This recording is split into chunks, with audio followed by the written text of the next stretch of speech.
जिसको धार्मिक मान्यता दी गई, ऐसे धर्म ग्रंथ को बहुत पहले आग लगा था। अब तुलसीदास दुबे के बारे में जब पता लगाते तो वो नपुंसकता बताते हैं, अपनी बीवी को कुछ नहीं कर पाया, उसकी बीवी उसको छोड़कर भाग गई, और इस वजह से उसने जब अपनी बीवी से वो परेशान था तो उसने सारी नारी जाति को लिए कुंठा में, सारी नारी जाति के लिए यही ओबीसी। हाँ तो नमस्ते आप सभी को। और अभी जो है आज हम फिर से अपना एक वीडियो आप सभी के सामने प्रस्तुत कर रहे हैं। थोड़ा मर्यादित रहेगा, बुरा लगेगा आप लोगों को, पर कोई मुझे कुछ फ़र्क नहीं पड़ता है, क्योंकि जो है अब भाई कुछ तो करना ही पड़ेगा। जो इस तरीके के मूर्ख लोग हैं उनके लिए कुछ तो बोलना ही पड़ेगा ना। हाँ तो एक जो है महिला हैं, महिला क्या कहें उनको, वो पुराने टाइम पे रामचरितमानस हम पढ़े हैं तो उसमें एक शूर्पणखा रहती है।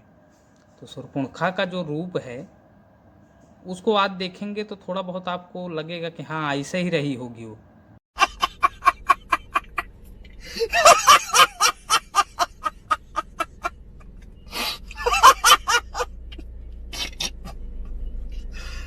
भगवान। भुनने के बाद हम लोग एक पात्र रहता था, उस पात्र को कहते हैं भौंकी। अब भौंकी क्या है, वो जो ये सरपत या कुसकास होता है ना, इसी का एक बर्तन बना होता है, इसको कहते हैं भौंकी। अब इसी भौंकी जैसा तो उनका मुंह है, और वही मुंह देख के हम हैरान हैं कि ऐसा मुंह लेकर वो इतनी सुंदर सुंदर बातें बोल रही हैं।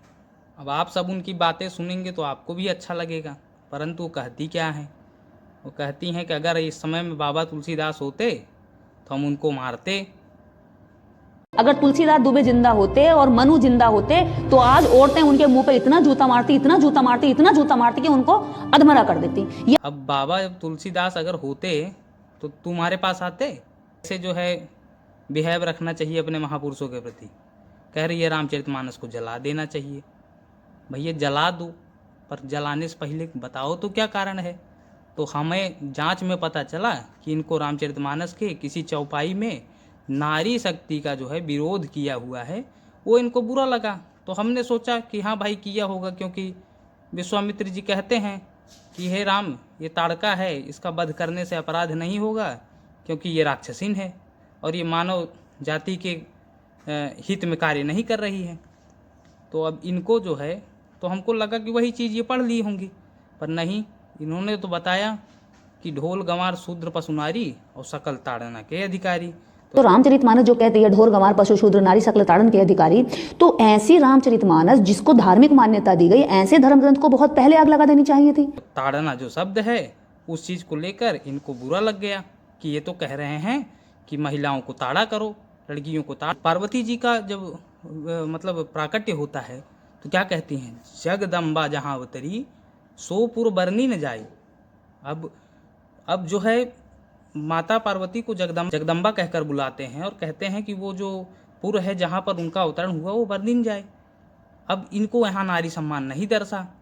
उसके बाद जननी समझाने पर नारी, ऐसा भी लिखा गया, उनको वहाँ भी नारी सम्मान नहीं दर्शा।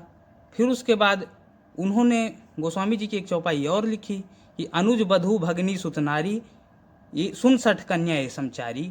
अब यहाँ भी इनको नारी सम्मान नहीं दिखा।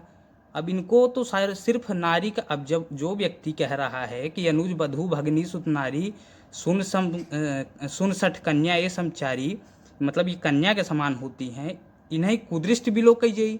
इनको कुदृष्टि से जो देखता है ता ही बधे कछु पाप न होई, उनको बधने से कोई पाप नहीं होता है। परंतु अब इनको क्या है कि नहीं, अगर ताड़ने को कहते गोस्वामी जी तो ये चौपाई क्यों लिखते भाई वो किया जाए। अब इतना ज़्यादा इनका जो है प्रबल जो है, इनके दिमाग में गोबर भरा हुआ है कि इनको समझ में नहीं आ रहा है कि मैं क्या करूं। अच्छा, उसी बहाने इन्होंने महिलाओं को भी गाली दे दिया। अब ये बोल क्या रही हैं उसमें ये समझ नहीं पा रही, इन्होंने महिलाओं को भी गाली दे दिया। अब हमने इनका वीडियो देखा तो हम कहा इनको जवाब देना ज़रूरी है, नहीं तो ऐसे मूर्खों के चक्कर में। अच्छा, नीचे कमेंट में उनके क्या लिखा था, अरे बहन आपने मेरी आंखें खोल दी। तो ऐसे जो बहन के भैया हैं वो पूरे रावण जैसे हैं। अच्छा, हमको सिखा रिया है। कोई अपराध नहीं है, क्योंकि जिनकी बहन ऐसी होगी उसके भैया तो रावण जैसे होंगे। अच्छा, रावण हम ज़्यादा बोल दिए क्योंकि वो तो बुद्धिमान भी था, ये तो मूर्खों की बहन है। और इनको हम मूर्ख ही समझते हैं। अब इनकी कई सारी ऐसी बातें हैं जो मैंने सुनने के बाद, अच्छा इन्होंने ब्राह्मण, क्षत्रिय, चतुर्वेदी, पंडित, पांडे सबको गरियाया। ठीक है भैया, गरिया लिए, ये तो जाति सूचक शब्द लेके हम लोग को गरिया दे रही हो, चलो कोई बात नहीं है, हम लोग सुन लेंगे। इसकी कोई परतु हो। तुमने इतना बड़ा साहस किया कि हमारे महापुरुषों का अपमान कर दिया, गोस्वामी जी का अपमान कर रही हो तुम, इतना ज़्यादा बुद्धि तुम्हारी हो गई है। अरे मूर्ख, जिस व्यक्ति ने हनुमान चालीसा में लिख दिया कि जुग सहस्त्र योजन पर भानु, लील्यो ताई मधुर फल जानू, जिसने पहले ही गणना करके बता दी कि पृथ्वी से सूर्य तक की क्या दूरी है, उस महान पुरुष के बारे में तुम ऐसी बातें बोल रही हो। अच्छा यही नहीं, इसने बहुत अपशब्द भी बोला है, पर अब वो हम कहना नहीं चाहते क्योंकि वो हमारे महापुरुष हैं। इस चांडाल को तो कुछ मालूम है नहीं, इसका तो दिमाग जो है एकदम कचड़ा भरा हुआ है। और इस तरीके की बात कर रही है ये महिला। अच्छा बोल रही है कि बताओ राम जी ने रावण को मार दिया, शूर्पणखा का नाक काट दिए, तो गलत किया, अगर इस समय में होते तो ऐसा नहीं होने देती। अरे ऐसा रामराज क्यों चाहेगी कोई भी महिला जो अगर किसी को प्रेम का अगर प्रपोजल दे तो उसकी नाक काट ली जाए, उसकी गर्दन काटने की धमकी दे दी जाए, उसके ऊपर पूरी बर्बाद, उसके भाई की लंका जला दी जाए, उसका घर बर्बाद कर दिया जाए? ऐसा रामराज कोई नहीं चाहेगा। भैया तो इस समय में तुम जैसी शूर्पणखा मिल जाएंगी तो राम जी तो शर्मा जाएंगे हमारे कि इनका काहे काटे हैं। तो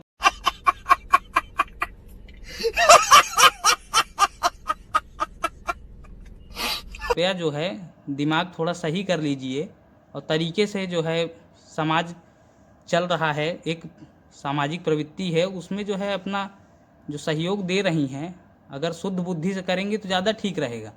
और नहीं तो इस तरीके का नाटक जो प्रपंच फैला रही हैं किसी धर्म ग्रंथ के प्रति। अच्छा ये कह रहे हैं मनुस्मृति जला दो। अरे भैया तुम्हारे जलाने से कुछ होगा क्या? वो लोगों के दिमाग में है, उसका पहले अध्ययन करो, पढ़ो। क्या पता कहाँ से मूर्ख तुमको कौन बता दिया, क्या पता। ये लोग पढ़ते भी नहीं हैं, सीधा आके जो है मुंह से bug bug bug bug bug bug bug जो आया मुंह से कचड़ा उगल दिए। अच्छा जिसके पास कचड़ा है वो देने के लिए क्या है, उसके पास तो कचड़ा ही उगलेगा। तो हम इसका कचड़ा सुने तो हम कहें इसको थोड़ा अमृत दे दें, थोड़ा दिमाग सही रहेगा इसका। अब इसका वीडियो जो है आप लोग देख लीजिएगा हैं, परंतु क्या करें, अब ताड़का और शूर्पणखा का वध तो हमको भी करना पड़ेगा इसी तरीके से। अब भाई आज के समय में किसी को मार तो सकते नहीं हैं, तो मारना तो है भी नहीं हमको, पर इनको जो है इनकी जो बुद्धि में जो है जो राक्षस पल रहा है उसको तो ख़त्म करना ज़रूरी है। तो उसको इसी तरीके से जवाब दे सकते हैं। अब ये जो है बताएंगी हमको कि रामचरितमानस क्या है और उसमें क्या लिखा है ये जलाने। और कुछ जो है बिहार के कुछ एक मंत्री हैं मूर्खानंद, उन्होंने भी कहा कि जला दो, हाँ रामचरितमानस को जला दो। उनको वो जिस दिन रामचरितमानस जलाया जाएगा उस दिन वो मंत्री रहेंगे। तो ये जो हैं अब बाबा को क्या कहें, वो तो सबकी वंदना करके गए हैं, बेचारे बहुत सीधे थे, पर हमसे तो ना हो पाएगा भैया ये सब। तो हम कायदे से जो है अगली बार इनका कुछ वीडियो ऐसा बना तो इनको तो हम बोलेंगे, ये हमारे ऐसे लोगों को जवाब देना जो है हमारे मंच की प्रथम प्राथमिकता होगी और जनता जागरण मंच इसका पूरी तरह से जो है विरोध करेगा। और जो भी पहली बात तो अपने महापुरुष, धर्म ग्रंथ और इन सब चीज़ों का सम्मान करना हम लोगों को बहुत अच्छी तरीके से आता है, तो कैसे करना है वो हम जानते भी हैं। तो अनावश्यक जो है इस तरीके का प्रलाप न करिए आप लोग, ताकि जो है उसका जवाब बेहतरीन ढंग से दिया जा सके। अब ये हमको बुरा तो लगा, पर अब क्या करें, तुम्हारे लिए तो यही कह सकते थे। चलिए बहुत बहुत धन्यवाद, फिर मिलेंगे अगले वीडियो में।